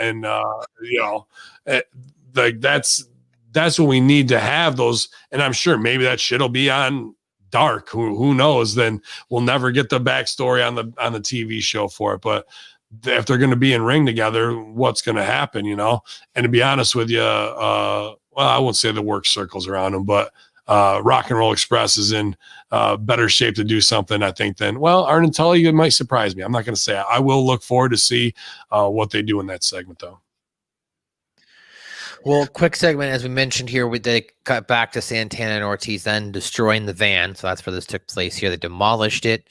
And then they said, what's good to Trent's mom before, demolishing itself. After that, then when you cut to the match now back on the ring with Matt Cardona and Cody taking on the Dark Order, they definitely gave these guys some time, right? I mean, they were trying to really sell the fact that the Dark Order here, John Silver and whoever, Alex Reynolds, I think is the other guy, really can go toe to toe here. But I mean, man, it was just abundantly clear looking at all four of these men in the ring. And this is no disrespect to Cody, but Matt Cardona just looks like the star. I mean, am I wrong here? Yeah, he is a star. He's been a star. Right? No, I'm not saying it's not. I'm just in a compare. It's very even more abundant though when you put him next to guys who are even. I hate to use the phrase, but smaller. You're jacked, you're tan, you're good looking. You've got you're a real WWE property compared to guys who are friends of friends who got gigs, who are indie guys who don't know how to work for TV. Matt Cardona's been trained to work for TV since he was 19 years old and he was under fucking paycheck, bro, to where he is now since 2005. So he's been under WWE payday for 15 years and he's from the jump been trained the right way. So you're going to put him in, even with Cody, who's a lot smaller muscle mass wise, and even a second generationer, and gets it completely. He looks like even Cody looks like one of these things don't belong. One of these things are not like the other a little bit, but because of his legacy, he does. Now you're going to put these two guys in here who look like they're off any mud show, indie show, that there's nothing going on. Like the fact that you're going to go more than 3 minutes with them is insane. This should have been nothing more than the babies or the heels trying to jumpstart the babies during a pose down bro moment. And then them fucking shucking them off and running a train on them. They should have got nothing. They should have beat him in 3 minutes. Cody fucking crossroads the dude, drags him over. The other guy tries to get away. Fuck that. Bring him in, tag him, do the comedy tag, shut him off, shut him down, bring him back up. Cardona comes in, runs his train on him. They both hit the finishes and fucking Bro Town pose down at the end. Look how much fucking sauce I'm on. That's it. That's how you get over. Pulling fucking 6-7 minutes with these guys who are fucking goofs. I don't know how Zack Ryder and Cody, who are known WWE guys and legendary or whatever, don't know that this is their time to do a run the train on you 3 minute get over. How is this not? I just shrug my fucking head and shoulders. I go, if you go more than 3 minutes, you're burying yourself. If you give them anything more than a jump start, you're buried. Any keep alive on them, you're buried. You guys are the fucking stars of the show. This is this guy's debut performance. They should get nothing. Right. They should get nothing. Unreal. Well, they got something. Unfortunately, they did get something. But the winners, I guess, of this match, Cardona, of course, hits the radio silence, is what he's calling his finish announced of the Rough Rider, and picked up the victory. So him and Cody walk out. And as we mentioned before, Scorpio Sky and Cody had their interaction where they locked eyes, and then we are announced later on that Scorpio and Cody will meet up next week for that opportunity for the TNT Championship. Okay, after that, now we've got this debate, the AEW Super Wednesday Debate 2020. I did like the graphic and lead, and they took the time to put this together. Spent some money on that and the look. It looked very good. Yeah. Well, Bischoff welcomes us to the debate, or actually Justin Roberts welcomes us and then announces the special guest moderator, Bischoff. He comes out and he announces that there's going to be 5 questions that neither Jericho or Cassidy have seen. Orange Cassidy comes out, followed by Chris Jericho. Question 1 was, why do Chris Jericho and Orange Cassidy hate each other? Jericho says that he despises Cassidy because he takes nothing seriously. He says that he hates the millions of morons that follow him like he's the best thing in pro wrestling, but he's not. He's nothing. He's a flash in the pan, and he's done with his response. Orange Cassidy does not respond. They go on to question 2, which is, who was the better wrestler? Jericho says he's held 50 titles around the world, and all Orange Cassidy has done is be the worst kid in high school. He says if he were in his high school, he would have given a wedgie and stole his girlfriend. Cassidy is asked the same, but once again, he just stands there and says nothing. They go on to the third one, which was just a really weird question that I thought that they would throw in, and all I had was my conspiracy horseman mind thinking, why are they pushing in liberal agenda global warming here? But the question 3 was, what are your thoughts on the global situation of sea levels rising? And Jericho said that has nothing to do with anything, which he's right. And then Cassidy pulls kind of, I guess you might feel an homage to like maybe Will Ferrell from Old School, right? Where you're stupid and all of a sudden you act smart. And he gives out his... You don't know what this is from? No. You're close. It's another Saturday Night Live movie. Billy Madison. Oh, is it a Billy Madison? Where at the end he's got the answer for the the whole gimmick. Oh, you're right. You're right. That's true. Man, I just was talking about Billy Madison last night with Colin. But yeah, you're right. That they stole that from when he has to do the 12 games or whatever. Yeah, but that I liked that. So I thought that was funny and I thought it was cool. I was like, oh, okay, Orange Cassidy with a good response. I like that. Question 4 was, why do people cheer Orange Cassidy? Right there. Let's stop. Okay. Yeah, I liked it too because it did pop and it was a smart joke because what's the most important thing that happened right there? It's not his answer. It's that he talked. He spoke, right? And he sounded pretty good. He no-sold the insults, so you're thinking they're playing the mute game out. But when it comes to a question where everyone's like, what the fuck, that Jericho can't get his shit in on, that's when the tables have turned and the upper hand goes to him. But he doesn't use it to insult Jericho. He goes and plays to the height of his intelligence in an SJW way to make the crowd go, oh, because he's not really giving him a piece of them. He's just giving the fact now we know what about Orange Cassidy.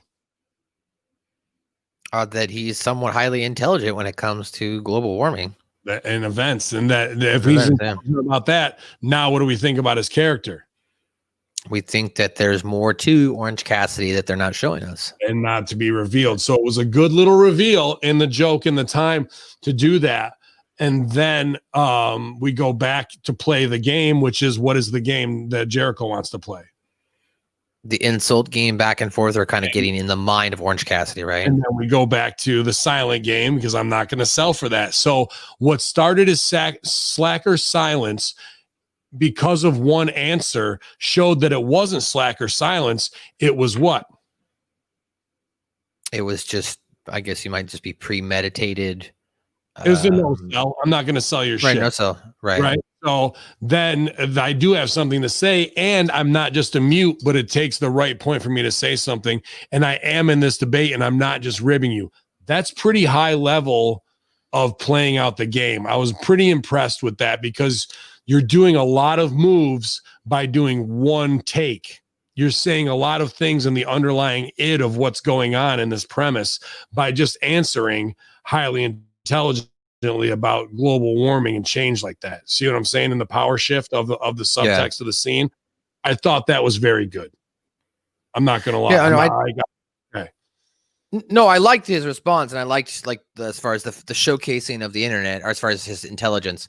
I just thought it was just an interesting question. They use global warming. Yeah, of course you're going to use that question. I'm not really down with this whole scene, but if I'm in for penny, in for a pound, that was a good move.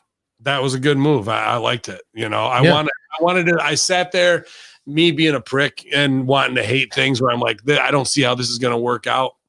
And then when they break a game and start a new reality, because that's what this did, they did it in the right way. They did. I couldn't argue with it.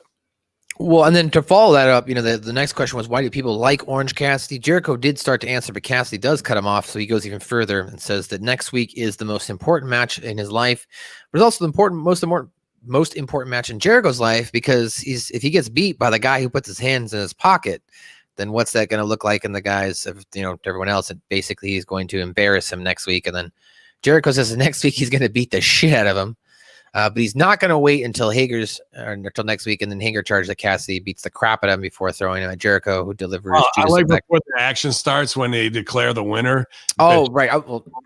And Jericho, I never liked you for 24 years, 22 years ago, 24, whatever the fuck it was. The heat there is palpable between them as well. So this had a lot of stakes that were underlying. But then once they get him in the corner and beat the shit out of him, and then fucking he slingshots him out, and Jericho hits him with the Judas effect spinning elbow. He caught him pretty good, but dude, Orange Cassidy, layout, glazed eyes. It was a good beauty shot. His glasses, his aviators were cocked off to the side, and his eye looked like he was really knocked out, fucked up. This was a good scene, man, to be honest with you. And what have we said that AEW needs more than anything? Character work. And now, because this is working, and what we've been saying you've been selling for this Dark Order work on the Elite, which I'm sure is all good stuff, or on Dark, I'm sure it is. We're not seeing it. Give us good stuff. We want that shit. Cut time off of matches. Stop getting your shit in and have fun directing and acting with your buddies and getting good scene work out of them. That's what fucking makes great entertainment in wrestling. And we're getting there, but for some reason, it seems like the cart's being pulled by two fucking oxes with a lame leg. Instead, we could have racehorses up there fucking going if we really needed to, but we just can't get there. I don't know why, man. So to recap the conclusion of that, so they go to the winner, and Eric Bischoff says the winner is Orange Cassidy, and Jericho goes, "What? How could you pick him as a winner?" He goes, "Well, that global warming answer really convinced me." Right, and that's the thing, right? He sells. It's funny, right? Because Bischoff is probably like a really hardcore conservative Republican too. So that's I thought was kind of a funny joke as well. So that he kind of almost buried himself as well. But yeah, and then Jericho said, "I've never liked you for 24 years," and Eric Bischoff says, "Same here, bud." So that was a good way to end that. And then they had that beatdown. But then afterwards, we went to Britt Baker now. So she says that she's promised Big Swole a match against her if she could beat a person of her choosing. And that person of her choosing is Reba, aka Rebel. So we get Big Swole versus Reba up next. Very quick, short match, get over match. Big Swole gets the advantage. Reba does try to get in. She gets a big punch in and does go for a moonsault, but misses. And then Swole hits her in the face before picking up the victory. So winner of this match was Big Swole. What did you think of this quick segment here? A huge mark, because a friend of one of my good friends is her significant other, and every interaction I've had with her, she is a funny. She did a good job pretending to not be a wrestler. I thought that was good. Yeah. Oh yeah, she's a funny, goofy nerd who also happens to be a beautiful Dallas Cowboys cheerleader, or was. And we've seen her sexy in Impact, and she got a side part walk on because they all live in Florida and they're all friends. Paradise is with her, and he's in NXT, and Adam Cole is with Britt Baker, and it's just how it is. So your friends are always going to help you get in the biz. Is she absolutely capable? Yeah. Is she a professional makeup artist? Absolutely is. Wears and hair and makeup, wears tons of different hats, can do it in the ring, do it whatever. And then she starts playing a bit part with Britt Baker. Britt names her Reba, even though we know it's Rebel. The insiders know, and we're off to the races with a fun relationship. They play the game out over 6 weeks, the abuse of Reba, but Reba is necessary, And now here's the opportunity. Reba's got to get in the ring. Is she overprepared and ready to go? Yup. Can she look incompetent even though we know she can go because of Impact? Yup, because it's in the reality that we're creating. I was worried about her when she came up short on the moonsault, and Swole moved a little to roll out in face.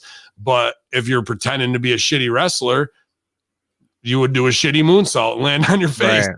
So I know I would, but she even goes to the top, shows ass, and then does it off the second, nope, too high. I'm not doing from up here, even though she probably could do them up there 10 out of 10 all day. Obviously, if you're a Dallas Cowboys cheerleader, my wives love that fucking show. And those girls are what it goes through to be one of those girls. Holy shit, bro. You go watch them, not just for the hot chicks, but the dance and shit that they got to do. She's done it all. So she's a world-class athlete. And to be honest with you, I don't want to say nothing about homie's wife, so I'm not going to, but I like her with the thickness instead of worrying about being a supermodel size. Like, she looks like a real woman. She's not unhealthy. She looks healthy. And she did a great job here in the Britt Baker storyline to get it going. One thing I saw on online was Britt Baker puts out, somebody tell me who I got to write to get Big Swole unsuspended, and Tony Khan responds on the tweet, done and done. You're blowing the business there, bro. That is something where you call her out on it. Like, you let Britt Baker put that tweet out, and then you say, come meet me in my office today at 4:00. Like, Khan could have a power play there, right? You know what I mean? And now we get a scene where she thinks she's going to get scolded or something, and we get to see more character from Britt Baker before she goes into Khan's office with the door closed. And then maybe when she comes out, she's something happy, and she got the deal done of some other thing she didn't think. But we're missing little mark out things like that for social media rob us of segments that we'd never see on TV because they'd be on AEW Dark, of where Britt Baker has even more opportunity to get over with character and show her range. Let's not short our performers on that for a quick get over. Let's say, aha, here's a moment. I could send this tweet, or we could blow this out into 2 or 3 more minutes and get another week out of it and really get her over. That's where we got to figure out when utilize social media to play into it. Put the phone down, Twitter thumbs. You're as bad as Trump when you do that kind of shit. Put it down when you're driving or you become president. Put it down. Anyway, AEW World Heavyweight Championship. Jon Moxley versus Darby Allin was our main event here. So Darby comes out with the mask of Moxley's face on, just stares at Moxley as Moxley grabs the mask off and slaps the face of Darby to get this match rocking and rolling. All right, can I stop you right here? Sure. Up until the girls, we had a problem, like booking wise on the sheet too, and I had a problem because here's the Reba Britt segment with Swole, and now here's this. So tell me, let's go straight up. I'm doing what I say to CY to you. I mean, because you're there and you and Ray are there and you're getting good at it. But now we got to step back from the performance side and the finishes side, and we got to look at our format and book her hat on. Let's go back to the top of the show. We started with a tag, our 12-man tag match, if you will. Came back with a Moxley promo, and what? I'm sorry, I don't have everything. Cardona and Cody tag match. Okay. So right there, you went tag. That's a problem. You want it? We could have gone. We should have single or women's, right? Tag women's. Then we can go. I would have even gone Moxley there. Then, well, no, because then we're coming back to tag. No, we had best friends tag too. That was the third match. That's what they do on AEW. It's a lot of tag team. That's a problem. It's not a problem having tags, especially if they're fitting in the story. But we went 12-man tag with best friends. Yeah, and that you got to put the Britt Baker segment in between them, and you got to switch Moxley with one of those tags as well. So it goes 12-man women's tag, Mox and Darby tag, debate, finish match. Or main event, right? No, and after the tag, then it should have been debate, then the finish with Darby and Mox. So we needed to switch 2 segments out there. Yeah, they do focus a lot on their tag team division here in the company. Especially even more so, I've noticed since the COVID started. Like there's just been, it feels like every week there's tons of tag team matches. I don't mind tag team wrestling if it's done right, but it gets to a point where like I want to see more singles competitors too. It's not the fact of that. Psychology wise, on your audience of how the show and taking them on the roller coaster, you want to go tag singles or you want to go tag feature, come back with something different. You got to space it out. You can't come back tag on tag, even if it's a 12 to a 2-on-2. It just isn't it in the psychology of wrestling and booking a show. Their show was good this week. It would have been even better if they would have just done the shell game on a couple of those segments to switch it up the right way. Well, you want to talk about psychology here. I had a question for you in this match. And, you guys have talked, even I think what Rip talked about it on the Monday locker room with you this week is if you do something earlier in the night, you don't go out and then do it in the main, right? Or if it's going to be done in the main, you don't do it earlier in the night. Do you think it was necessary for Mox to be busted open after Matt Hardy was profusely busted open as much as he was? Maybe Matt Hardy's wasn't meant to be. Maybe that was true hard way, and they were trying to save the red for the match in the main because we've already gotten color based on the thumbtack drop off of that and shit, and how old boy killed him on that fucking glom from behind and put his face into the ropes.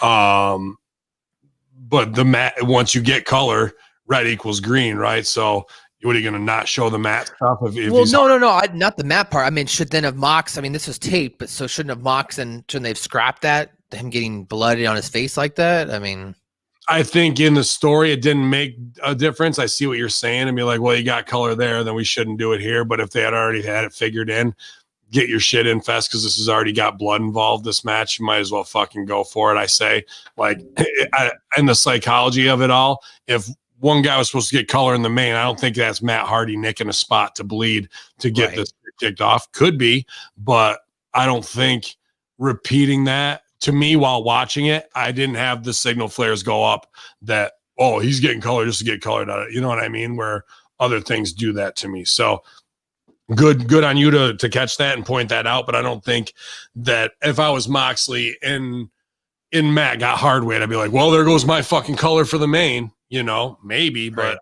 think it really hurt him. Well, I mean, look, as far as the match is concerned, this was John Moxley taking on Darby Allin. And as I alluded to there, at the conclusion of this match, we see Wardlow coming down, distracting the ref, which allows MJF to grab the title, jump in, hit Mox, which cuts him open. This match then continued on a little bit, which I kind of liked. There was some false finishes here where I thought maybe for a moment Darby actually might get the victory here, and that's what set up Darby versus MJF. But no luck, as after all that, Moxley still able to hold on, hit his brutal pile driver, goes for the pin, kicks out again once more by Darby, but then eventually he does hit with the paradigm shift to pick up the victory. So the winner of this match was John Moxley, and he then, you know, consoled with Darby Allin, you know, kind of, if you will, like talking to him, you know, telling him, you know, good job, whatever. That was the weird part to me, though, wasn't it? Get the fuck out of here. You don't belong. It's my block in the promo at the top of the show. So to cradle him and be like, buddy, you're good. You're good enough to be like, dude, Darby Allin is like a recluse dude who skateboards, who doesn't want friends. And so is Moxley. So I don't really see these guys linking up. They're kind of, you know, guys who should be Batman on the top of the building looking down over everybody else with no friends. And maybe they're on separate buildings and they see each other and they have to tag down the road. But Batman would never hold the other Batman in his arms going, you're good enough, bro. I love you. And like, you know, like that, that's kind of what it felt like to me. That was a weird stage picture at the end. Yeah, no, I agree. It was very odd. It was kind of like Moxley was holding his, you know, I don't like his little lamb in his hands or something, like, oh, you know, my buddy, I'm sorry I had to put you down, you know, like your little buddy, your little dog or something. I don't know, man. Like that there could have been. Moxley needs to realize that he is cool. He's cool when he comes in through the crowd, or when he would, you know, when he first made his debuts and things along those lines. Driving in a truck that you can't get started just because it's a classic truck, or you driving a truck fast, that doesn't make you cool. Like knowing that you own the room, that's what does. And like these things at the end that are wrestling, he should have, you know, he beats him clean.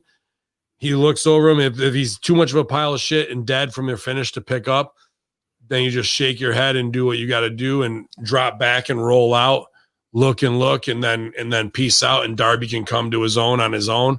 But a cool guy wouldn't be like, let me help you, brother. And hold you like it's a fucking romance novel cover, you know, like, just weird shit, bro. Like that. Yeah, that's where they don't get it. Well, that was another edition, Ben, of AEW Dynamite. I do have an email here in our Light the Fuse email bag, so we'll get to that here. So this is starts off with, hello to the greatest AEW review show. The opening match tonight came across as pointless, and the crowd noise had no ups and downs, which was weird. If you're going to pump in crowd noise, usually it's to create emotion. This was just noise to be noise. I did notice Tony mentioned to watch Being the Elite during the match to see what was going on with Brody Lee. So I guess they did pump it up. I missed the opening match. So what message from Sil? Could you repeat that? I was distracted. Sure.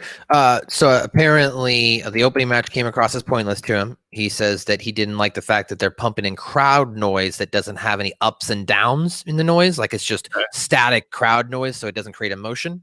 Right. And then he also said that he did notice that Tony mentioned to watch Being the Elite during the opening match to see what was going on with Brody Lee. So they apparently did try to push it. Like, you want people to stop watching your TV show right there to go find out what the story is? Or you want to go watch afterwards to find out the story with Brody Lee after you're about to give him the finish? Nope. You do the 1 minute package You know, even if it's before you roll the AEW credits, if it's fucking Brody Lee backstage doing whatever with the papers, at least we know this character and what his mindset is. Then we're exploding paint bombs and it's AEW. And then we come back with 12-man ready to go. And we know this is the bad guy and he's in some kind of way. Shivani telling them to go watch that is a Band-Aid on a broken leg. That what if somebody's like, okay, cool, click. Let me go to YouTube and watch it. Well, right? Show. Not smart, dude. And it's not Shivani's fault. Somebody's telling them to do that, but that should be the opening of your show, dude. The setup beforehand. So he continued in his email and said, what happened to the mom dropping off the best friends? I like that. It was the highlight of their matches. He continued on about the best friends and says, do you think that Chucky realizes maybe how out of shape he looks compared to Trent? Do partners ever rip on each other about the shape they're in, Ben? Trent, I know, put heat on Chucky about it, and Chuck looked better this week. I think Chuck's been working hard. It's not easy, the battle of the bulge, and Chuck worked the indies for a long time and was over with the cool guys clique. So maybe he didn't have the genetics and the work ethic to stay in a shape where he needed to, because he was already over and getting bookings, and we can become lazy and complacent.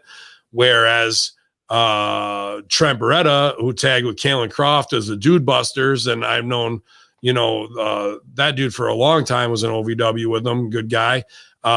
He knows what it means to be in the gym. Dude, you got to have a body if you even want to be looked at in WWE if you're under 6'1", so he's that work ethic and knows. He's a humble dude too. And Chuck, he can be a little not OCD, but like wants to go over stuff a lot, I've heard, you know what I mean, which isn't a bad thing. That's just how he does his business. But if your partner looks like $1 million and you're getting referred to as the fat one and it only going to take some work, it's not like he's way out of shape. He's a good looking dude too. Like he can get over. It's just doing the work to fucking get there. So maybe he's on the Florida diet now, who knows? But I was thinking with the mom thing, what we need to do with her, I think, even though we could make her a beloved character and whatnot, now that the van's ruined, what should mom's reaction be? Mom should be upset and coming, to AEW to yell at Proud and Powerful, probably. Probably, right? And Proud and Powerful are what? Look at it in marketing terms. Mexicans? Mexican stereotypical thugs. Oh, she should be Karen. She should be Karen. She should get on the phone. We should be doing Karen scenes, the whole nine, bro. We need to make his mom into These Mexicans destroyed my car. And then white cops show up and arrest LAX, and she gets over as the heel as Karen. I thought the whole thing. As soon as I go, bro, you got a huge opportunity to do Karen stuff right here, man. Huge opportunity. He goes on, continues this email, which I thought this is a good point. He says, with this promo, I am no longer interested in Matt Hardy's iteration AEW. I was excited to see his new Damascus character and all his absurd videos, but now he's just another guy. That's a good point. This was Hardy's the guy who can actually speak truth to power. He's done it in a comical and satirical way. What else does he have left to lose? Now is his time to talk as a legend about WWE and Vince and how they're using his brother and what's left for him in this business and what he's going to do and become that Terry Funk and ECW style dude, or what Tommy Dreamer is now in Impact. This is his spot. And dude, don't sleep on Matt Hardy, man. He's just like Bray Wyatt. He can reinvent himself. Even if he's calling it, I'm just Matt Hardy, it's just me, it's going to be him turned up, and there's going to be value in it. I'm telling you, if he can get his business over, it's going to be worth it, man. I really don't see Matt Hardy missing, man. I have pretty supreme confidence in his creative visions. So this was interesting. I was going to point this out too when it came to the destruction of the van, and he puts this in the email.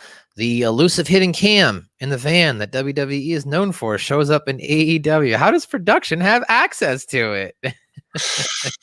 Wrong, right? This is the wrestling bubble, the fourth wall, dude. Like, if you're going to do it, how do you do it, Matt?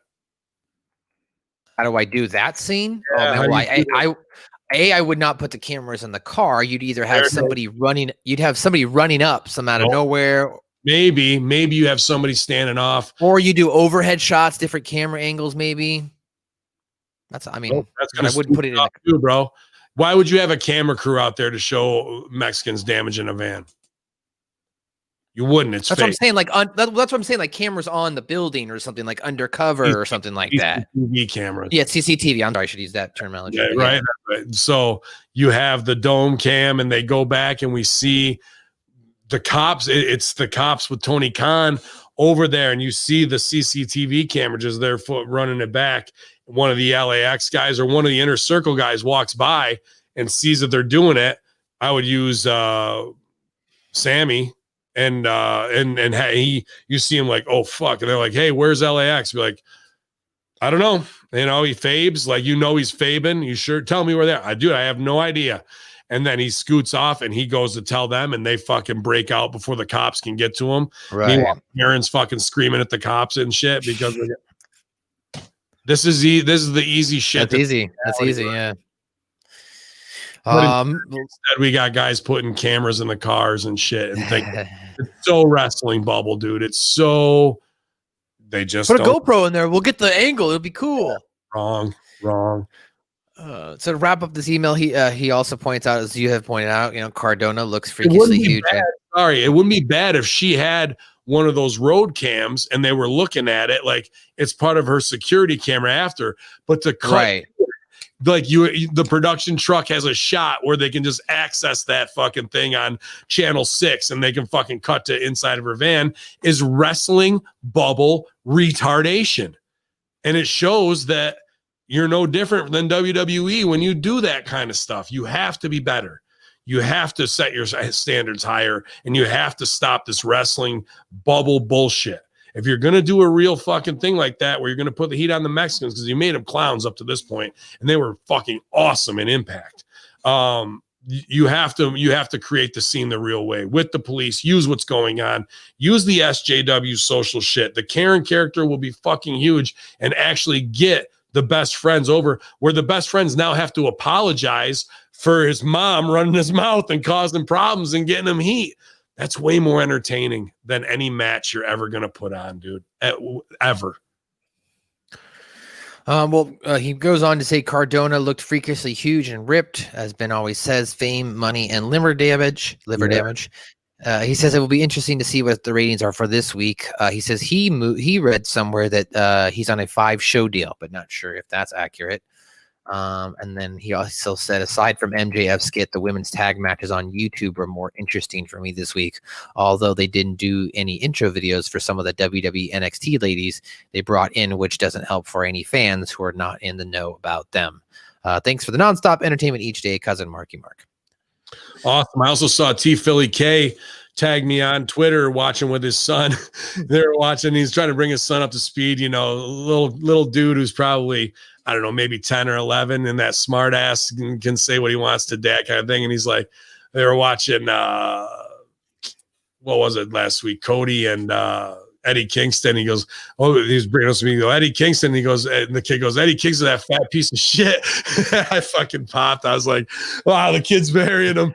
But, you know, an avid user to Philly Cage, it doesn't matter what you think of any wrestler. The fact that you're there passing on that father-son bond, sharing a moment, enjoying something together, man, you know, that's going to mean more down the road than you could ever imagine. I remember when my old man took me to see Hogan versus Killer Khan, and Andre stood next to us, and it changed my life forever, dude. So know that that's a fucking good and special bond that you got there. I appreciate you tagging me on it.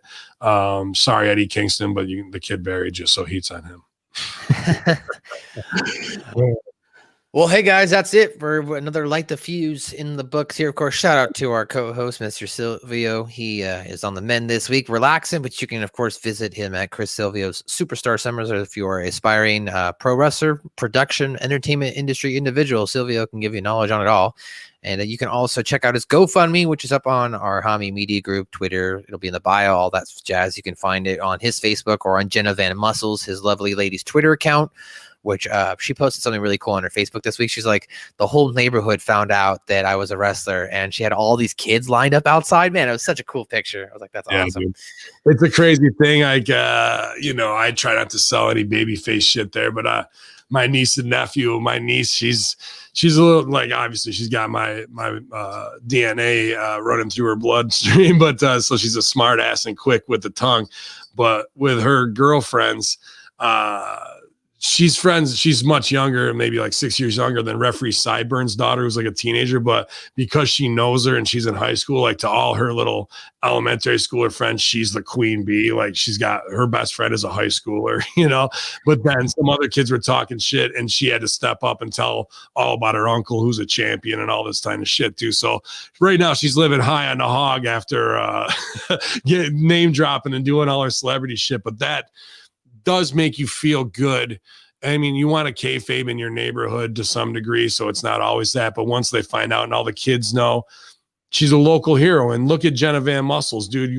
Not only is she sexy and beautiful, and with our great friend Chris Silvio, but she works her goddamn ass off in the ring, online, learning the craft of what's going on in the gym. She's doing constant work too, and that's work ethic. And when you can bring that to your neighborhood and bring that to the kids there's nothing but good that's going to come out of that, dude. And for those kids too to go and be like, brag, hey, I got my next door neighbor is this awesome couple that dude, a pro wrestler, and and you can look them up, and that's just clout, man, for little kids. Cool. Of that shit. And it does make all this fantasy that we work our asses off, that's all bullshit, and we get a little bit real. Yeah, it makes it a little bit more real, dude. And I was really glad she got that moment. That was a moment captured that makes everybody feel good. You know what I'm saying? Yeah, that's why I wanted to bring that up as well. So, of course, like I said, go check them out. Jenna Van Muscle has her own Patreon as well, where she does, I think, health and fitness tips and stuff like that, and exercises. So you can go check out her Patreon. But, of course, guys, check out all of our sponsors, thebrosters.com, Demetrius Zordo's olive oil, zordosoliveoil.com. What is it? Can You Handle Bar, Stevie Richards Fitness, Pro Wrestling Tees, all the guys. I got a new one, actually. Tech Meme. I want to throw this out there. Tech Meme. It's called Tech Meme Ride Home Podcast. We just hooked up with them through Podcorn. So if you are a YouTuber or a podcaster and you got your own RSS feed, definitely get up on Podcorn. They're not paying me for this one, but through Podcorn, there was a lot of podcasters who were actually looking to partner to help gain following. And you guys, this is how we pay the bills at Hamin Media. So if you can go and check out, it's called The Ride Home's Tech Meme Ride Home. It's a podcast, 15 to 20 minutes long. Brian McCullough is the host. They tape and they 5 p.m. Monday through Monday through Friday. So right around the ride home time, right around your when you're looking to zone out. But it's pretty much, they talk about all the top tech related stories. They mention the publications that they're drawn from, so you can follow up on it, and they capture commentary from the news. And yes, they will even read your marked tweets if you hit them up. But it's a new concept for them, just reviewing everything from the Apple news and the hot stories of the week. I'm sure Elon Musk and stuff's in there. So if you're looking for bite-sized content, that 15 to 20 minutes to zone out, and you're a tech junkie like Stevie Richards or we are here trying to upgrade all the time, and as prices come down on tech from 3D printers, which I'm hooked on, or the Rodecaster that we got now, and Matt's got plenty of music tech and industry tech knowledge, being a master controller, and Stevie's a psychotic microphone hoarder, along with everything else. The Ride Home Tech Meme Podcast with Brian McCullough is sponsoring us all month long. So if you can shoot over there, give them a follow, and let them know that you heard about it on Hamin Media from hackerhamin.podbean.com or haminmediagroup.podbean.com. That's just going to help us keep the lights on and show others that, hey, our following can be your following if we partner together. And who knows, out of this early burgeoning relationship, what might happen a year from now and where these opportunities can lead. So we appreciate you being our listeners, turning into our advocates, and giving the engagement to our sponsors as we try and raise everybody's following here, man, for free and independent media. The Tech Meme Ride Home. So check them out, you guys. And the last thing, just my own plugs, guys. You can check me out Twitter, Instagram, Matthew_Schaffer. New episode of Suck My Balls, number 35 is now up on Suck My Balls feeds, as well on Hamin Media Group, and it'll be on YouTube later, as well as brand new episode of New Force Order podcast, number 72 on hackerhamin.podbean.com is out right now. And since they've scaled down, they're a little bit smaller episodes, guys. So it's only about a 20-30 minute episode. Very digestible. Check it out. You might like it. And of course, you can check out the Friday Locker Room tomorrow, as well as Conspiracy Horseman with Ben Hamin. Yeah, man, I'm a little bit ahead of editing, so that was cool. I just got to get this one turned around in the locker room and then do some more social media for the local clients. They got Best of the Best Awards 2020 coming up, so I'm doing a big push there. Got some graphics to make, but we're having a good time at twitch.tv/Conspiracy Horseman and on YouTube.com/Ben Hamin. Going live with these shows, so I appreciate you if you're finding us there, and all the bit cheers and everybody participating. We're using StreamYard again, so we can get some of your comments up there. That's a fun time. We're just going to keep pushing the boundaries of everything that's going on. You guys, you know where the t-shirts are, ProWrestlingTees.com/Ben Hamin/Crossfire Wrestling, exclusive Ben Hamin shirt up there as well. Yeah, we just keep it locked here. Hacker Hamin on your iTunes FM dial, infidels. It's free content all the time. And you thought the bombshell in Beirut was big. Well, this was AEW Light the Fuse here at hackerhamin.podbean.com.